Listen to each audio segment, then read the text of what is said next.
दोस्तों, रिचुअल में आपका स्वागत। स्वास्थ्य संबंधी चर्चा के अंदर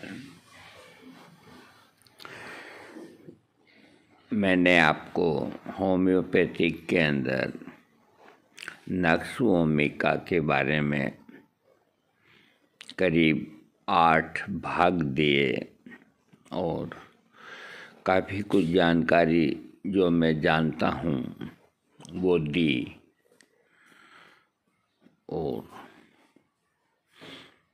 आज मैं आपको इसका भाग 9 दे रहा हूँ।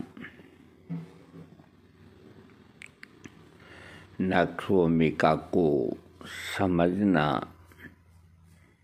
एक बहुत बड़ी बात है। इसको भेड़ बकरियों की चारे की तरह काम में नहीं लेना चाहिए।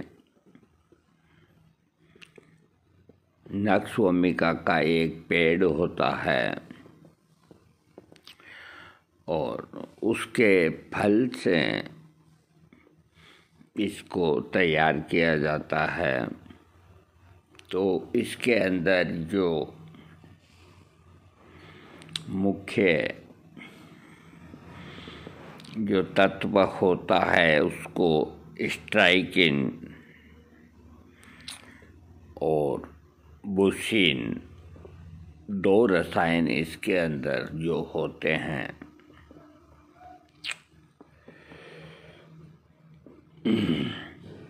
पेट की सूजन, कब्ज, चिंता, मतली आम खतरों के लिए करते हैं, लेकिन इन उपयोगों के समर्थन के लिए कोई अच्छा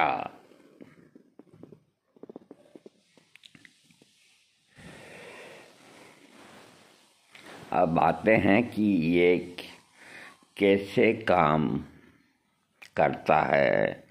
नक्श भूमिका में स्ट्राइकिन और अन्य रसायन होते हैं जो मस्तिष्क को प्रभावित करते हैं, पदार्थों में अपव्यय पैदा करते हैं। इनके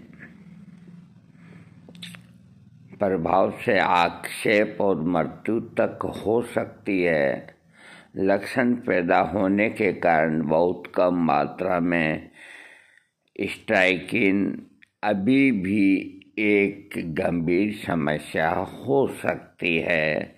निरंतर उपयोग से शरीर में मात्रा में स्ट्राइकिन का निर्माण होता है, विशेष रूप से लीवर रोग वाले लोगों में। इससे कुछ ही चीज़ों से मृत्यु हो सकती है। प्रतीकात्मक और स्ट्राइकिन का पता लगाया जा सकता है। नक्श भूमिका में स्ट्राइकिन और अन्य रसायन होते हैं जो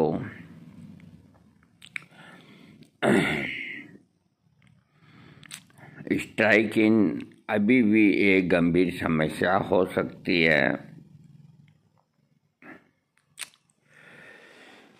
उपयोग इसके जो हैं, कैंसर की दवा के उपचार के कारण हाथ और पैरों की तंत्रिका की क्षति हो जाना। बहुत प्रारंभिक शोध से पता चला कि नक्श भूमिका को हाथों और पैरों से लेने से तंत्रिका दर्द में थोड़ा सुधार हो सकता है, लेकिन नक्श भूमिका को असुरक्षित रूप में लिया जा सकता है। चिंता,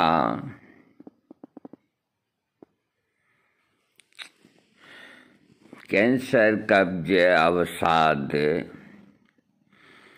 और इन्फ्लुएंजा, हृदय के रोग और लकवा, इन सब रोगों में जो इसके बीज के अंदर जो 2 तरह के पदार्थ होते हैं वो जहरीले, उनको आप सही तरीके से इस्तेमाल करते हैं तो ये जीवन को देने वाली दवा होती है। और इसको अगर गलत तरीके से अधिक मात्रा में, चाहे वो होम्योपैथिक के अंदर भी हो, ठंड के प्रति और गुलाबी आँख, अन्य नेत्र रोगों में, रोमेटाइड गठिया के अंदर भूख को बढ़ाने के लिए, पेट की सूजन को कम करने के लिए, रजोनिवृत्ति के लक्षणों को कम करने के लिए इसका आप लाभ उठा सकते हैं।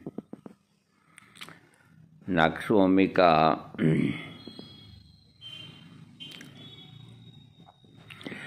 नक्सभूमिका में स्ट्राइकिन होता है जो एक जहर होता है।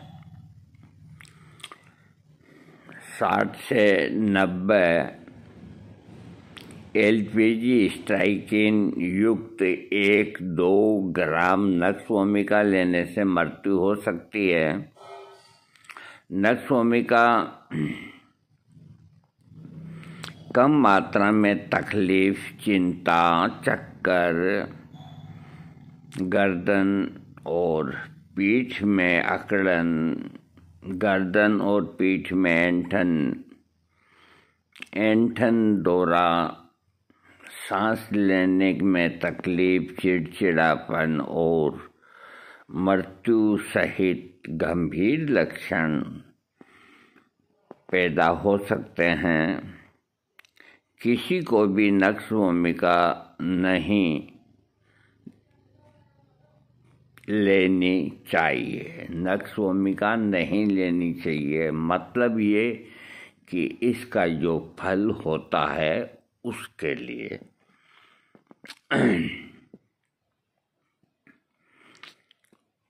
होम्योपैथिक में बनने के बाद ले सकते हैं, आप गलत ना समझें। लेकिन कुछ लोगों को विशेष रूप से विरोधाभास का खतरा रहता है। अगर आपको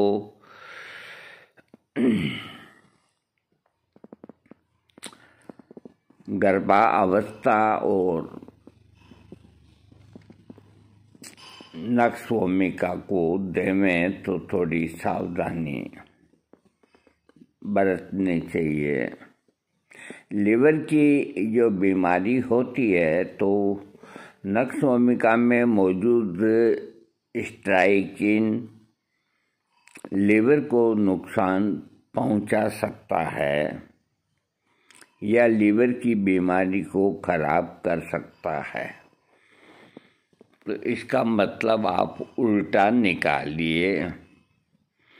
जब ये होम्योपैथिक में बन जाती है तो आपके लीवर को ये दुरुस्त करती है और जो मैंने बताया है वो इसके मूल जिससे ये बनी है उसके बीच के साइड इफ़ेक्ट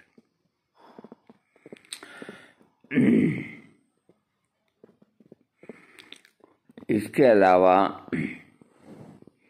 नक्सभूमिका जो है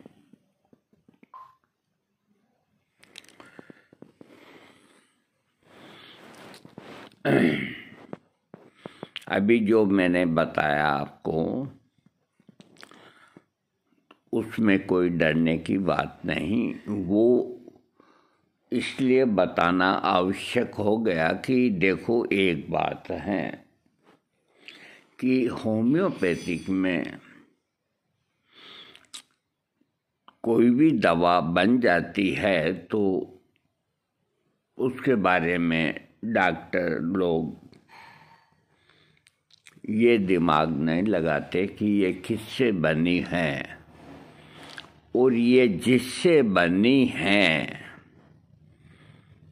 वो क्या चीज़ है, उसकी भी जानकारी रखना बहुत आवश्यक होता है। जैसे ओपीएम है, ओपीएम दवा आप होम्योपैथी के अंदर ओपीएम दवा को काम में लें, अफीम से बनती है तो चिकित्सक को थोड़ा ये भी मालूम रहना चाहिए कि ये अफीम से बनी है। ये मालूम रहना चाहिए अफीम से बनी है यहाँ तक नहीं, बल्कि थोड़ी सी उसकी जात बिरादरी को, उसके कार्यों को थोड़ा समझना भी जरूरी है। तो अफीम जिससे ओपीएम बना है, तो अफीम खाने वाले व्यक्तियों का भयंकर कब्ज होती है, गांठें बन जाती है, काले रंग का दस्त होता है, रोगी का रंग भी काला होने लग जाता है, क्योंकि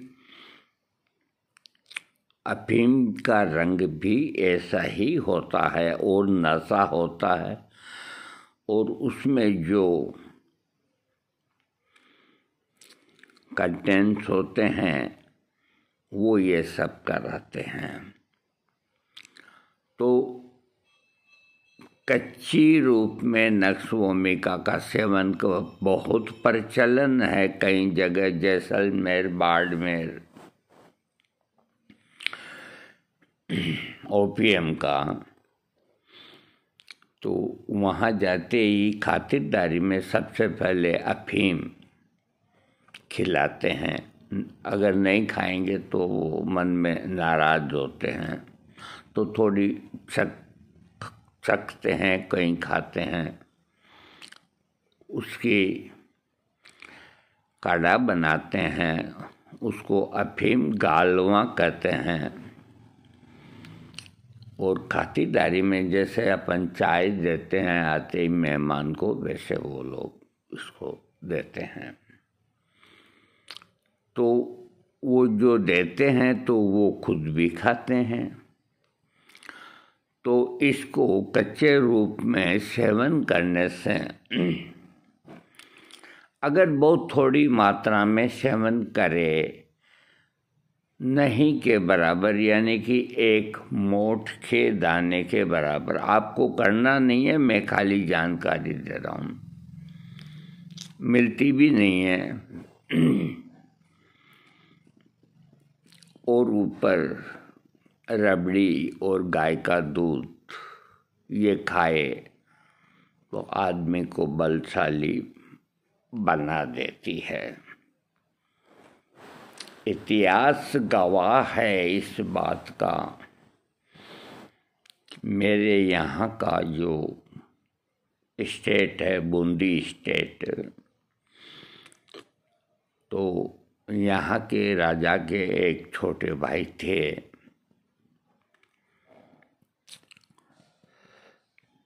वजन खूब था में, हाँ, नारायण सिंह जी नाम था उनका, देखो अभी मेरी याद आती है। वो अपने अलग ही महल में रहते थे और खूब अफीम का सेवन करते थे, खूब दूध पीते थे, लाल सुर्ख मोटे तगड़े, बस उनका यही काम था और कोई काम नहीं करते वो। मस्त रहते। एक बार मेवाड़ से वहाँ के राणा ने मदद मांगी बूंदी स्टेट से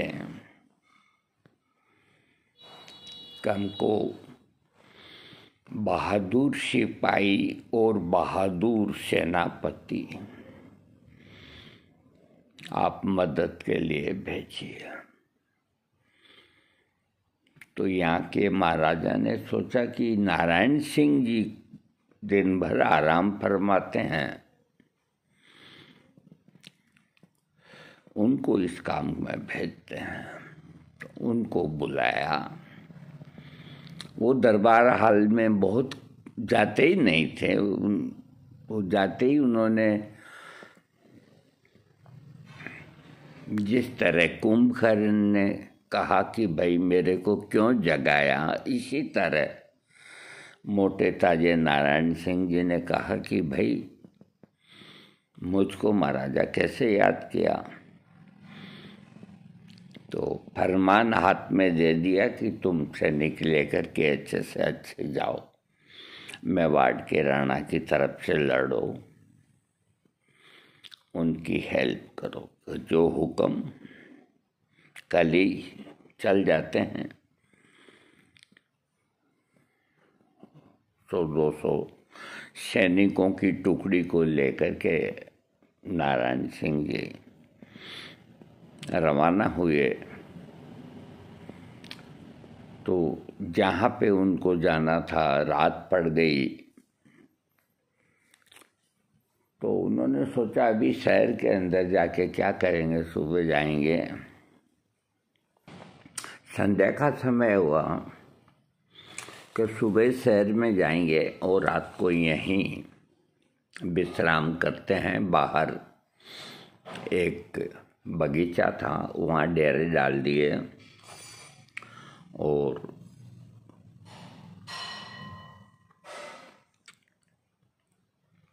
अपनी गालवा अफीम को बनाने लग गए। तो वहाँ पर पानी भरने के लिए गांव की स्त्रियां आती थी। उनको मालूम था कि अपने मेवाड़ के लिए बूंदी से सेना आएगी, नारायण सिंह जी आएंगे। तो एक स्त्री कोई बुरा नहीं माने,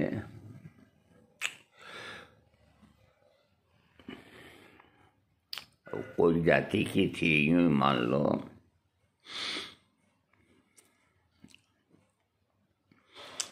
उन्होंने देखा कि देखें तो सही कैसा है, कौन आया है। तो देखा तो वो अफीम बना रहे थे, मोटे तकड़े एकदम, पेट ये आ रहा, हाथ ये आ रहे।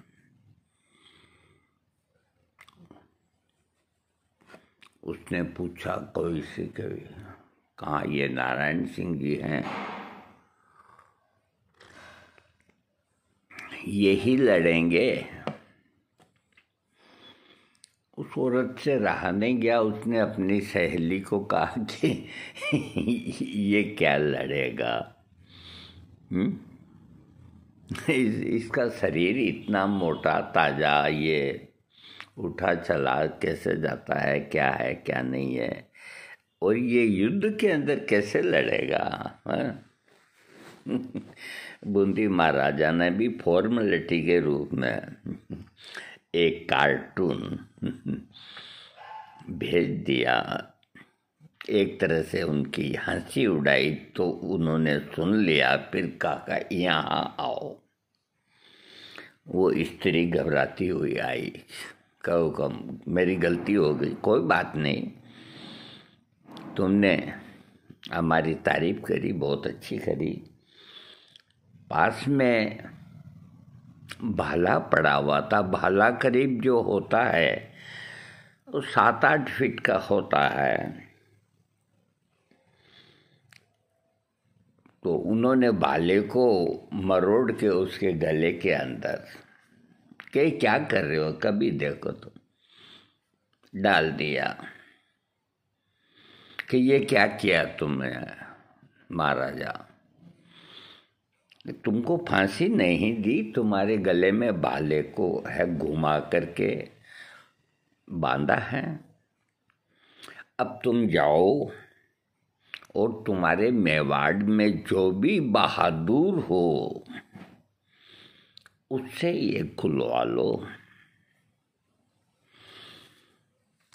वो भगी भगी गई कि ये बला कौन सी आई जाती। उसने अपने हस्बैंड से कहा, उसने कहा हस्बैंड देंगे, ये कोई बात नहीं है, ये तो मैं ही खोल के निकाल दूंगा। पसीने पसीने हो गया। कम से कम 1.5 इंच मोटा होता है लोहे। आदमी की ताकत थोड़ी है उसको वापस सीधा करके निकाल दे। तो उसने अपने 2-4 बहादुर दोस्तों को बुलाया और आग की तरह खबर फैली। राजा ने दरबार लगाया, क्या बात है कि इस तरह से नारायण सिंह जी ने ये डाल दिया, वो आ रहे हैं आपके लिए युद्ध लड़ने के लिए। तो राजा ने कहा भी जो भी बहादुर है उसको हम इनाम देंगे, ये भाला निकाल दे। सब ने जोर आजमाइश कर ली। जिस तरह सीता स्वयंवर में धनुष को उठाने के लिए सारे राजा महाराजा ने जोर किया, नहीं खुला कि महाराजा हमारी कोई की ताकत नहीं इसको निकालने की। ये इस तरह से मरोड़ा गया। तो राजा ने उस स्त्री को कहा कि तुम जाओ और उनसे माफ़ी मांगो और कहो कि आप महान हो, आप ही निकालो, मेरी गलती हो गई। सुबह का वक्त था, 10-11 बजे। वो वहाँ से नारायण सिंह जी को आगे गढ़ में आना था। वो स्त्री आई, रोती हुई पैरों पड़ी कि इसको आप ही निकाल सकते हो, कोरों की ताकत नहीं। कि बस तुमने हमारे लिए ऐसा कहा कि अब कभी नहीं कहूँगी, अभी निकालते हैं। उठ करके और यूं करके एक हिस्सा इधर एक हिस्सा जाओ। वो युद्ध जीत के आए।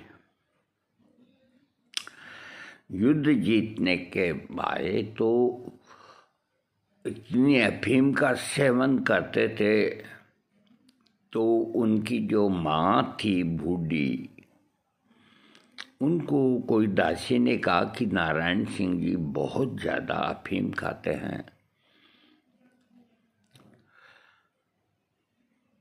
तो उन्होंने माँ ने कहा कि उनको बुलावा भेजो, मेरे महल में आए। तो नारायण सिंह जी को कहा कि भाई आपको माजी साहब ने याद किया है। गए वो कि माता जी बोलो आपने कैसे याद किया। कि बेटा तेरी ये क्या लटका हुआ है यहाँ, इतना बड़ा अफीम का डला, कोई आधा किलो 1 किलो का होगा। कि नहीं ये माता जी कुछ भी नहीं है, कोई मेरी दवाई है ये। कि दिखाना, देखिए कि बेटा ये दवाई तो बहुत अच्छी है, हाँ कभी कभी खा लेता हूँ थोड़ी सी। कि बेटा ये मुझको दे दे। कि माँ तू क्या करेगी। कि नहीं ये आज से तू मुझको दे दे, मैंने कभी तुझसे कुछ मांगा नहीं है, आज ये मांग रही हूँ। क्या? काली अफीम जो भी है। नारायण सिंह जी ने तुरंत पोटली निकाल के कहा, माँ तुमने पहली बार मुझसे मांगा है, ये रख दो। अब उनको नींद नहीं आए वापस आने के बाद अपने महल में।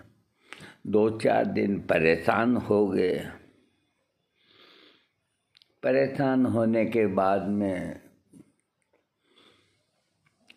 उन्होंने अपने सैनिकों को कहा कि नींद नहीं आती, अफीम हम खा नहीं सकते, माँ को दे आए। तो जितने सपेरे हैं और जो बहुत तेज विषधर सांप रखते हैं, काले नाग, उनको बुलाओ 2-4 को। कि उनका क्या करोगे, बुलाओ। तुम उनको बुलाया कि तुम्हारे सांप में कितना जहर है, कि अंदाता ये अगर एक को काट लेना, पानी ना पिए। कितने हैं इसमें, कि 4 हैं। तो उन्होंने अपना हाथ आगे करा, मेरे को काटवाओ। अब उसके पसीने आ गए कालबे लेके कि महाराजा मृत्यु हो जाएगी, कि मैं लिख के देता हूँ तेरे को, तुम्हारे ऊपर कोई दोष नहीं होगा, मेरे को कटाओ। 4 जहरीले सांपों को कटाया। तो उनको कहा कि अब थोड़ा सा नशा आया है, अब सो जाता हूँ।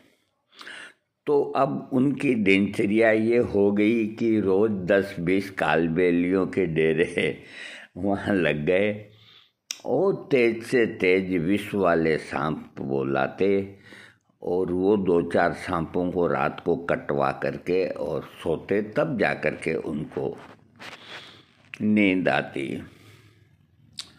एक दिन दासी ने कहा कि माता जी, महारानी को, का आपके बेटे का हाल नहीं जाना? कि नहीं नहीं, क्या बात हुई? मेरे को दे गया, जो खराब चीज़ खाता था वो दे गया। कब वो ये कर रहे हैं उपाय? अरे राम, कि उनको बुलावा भेजो।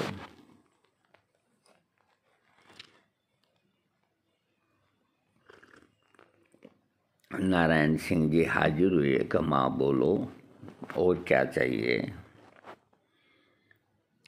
तो ऊपर से उतार करके वो पोटली, कि बेटा ये मैं तेरे को वापस देती हूँ और तू इसका सेवन कर। बाकी इनको भगा कि माता जी जैसी आपकी इच्छा। उन्होंने अफीम लेकर के वापस शुरू कर दी। तो इस तरह के शक्तिशाली वीर हुए थे। उनकी खुराक, उनकी डाइट देखे तो आदमी घबरा जाए। और आजकल आदमी इन चीज़ों का प्रयोग करते हैं, नशे की चीज़ों का। वो खाते क्या हैं? नमकीन, मेरी तरह चाय, न दूध न दही न कोई ताकत की चीज़। तो उन लोगों को क्या तकलीफ होती है अफीम से, कि 2 लक्षण पैदा करती है। अब आप ये नहीं सोचें कि नक्शोमिका पे बोलते बोलते ये ओपीएम पे कैसे आ गए, ये बताना आवश्यक था। तो अफीम खाने वाले के 2 लक्षण पैदा हुए जो ऊपर खुराक नहीं खाते थे। एक तो दस्त मेंगने की तरह हो जाता। तो ऐसे आदमियों को ओपीएम 200 की खुराक लेने से उनका कोठा साफ हो जाता है होम्योपैथिक में बनने के बाद। दूसरा लक्षण ये भी पैदा हुआ, ओपीएम के अंदर ही एक तरफ तो ओपीएम में लिखा है कि मल गांठ गांठ जैसा होता है और भयंकर कब्ज होती, उसके नीचे ही लिखा है कि इस दवा से खूब पतले डायरिया की तरह दस्त आते हैं और वो कोई दवाओं से बंद नहीं होते। तो ओपीएम 200 लेने से वो बंद हो जाते हैं। तो एक चीज ने दो लक्षण पैदा किए, एक तरफ कॉन्स्टिपेशन पैदा किया, एक तरफ पतला पाखाना पैदा किया। तो ओपीएम हम जिनको देते हैं तो ये मत सोचो कि भी कब्ज वाले को ही ओपीएम दिया जाता है। अगर सही कारण मालूम पड़ जाए और काले रंग के पतले इस तरह के दस्त अगर आते हैं तो ओपीएम 200 देने से होम्योपैथी की उसकी वो बीमारी ठीक हो जाती है। ठीक इसी तरह है नक्स वोमिका के अंदर होता है। इसको बड़ी मात्रा में होम्योपैथिक में बनने के बाद में भी बिना किसी वजह के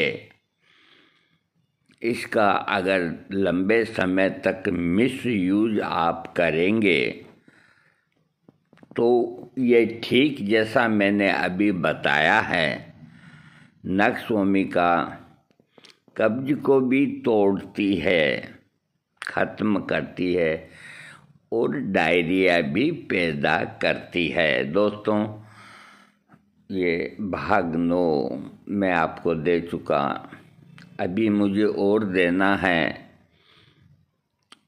ये बीच के अंदर कोई मैं एग्जाम्पल देता हूँ तो ये भी एक तरह से इंटरेस्टिंग देता हूँ और सत्य देता हूँ, आकर के कोई मालूम कर सकता है।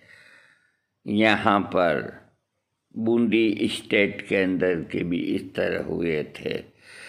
तो कोई भी दवा है, चाहे वो नक्स वोमिका हो, चाहे सल्फर हो या कोई भी हो, वो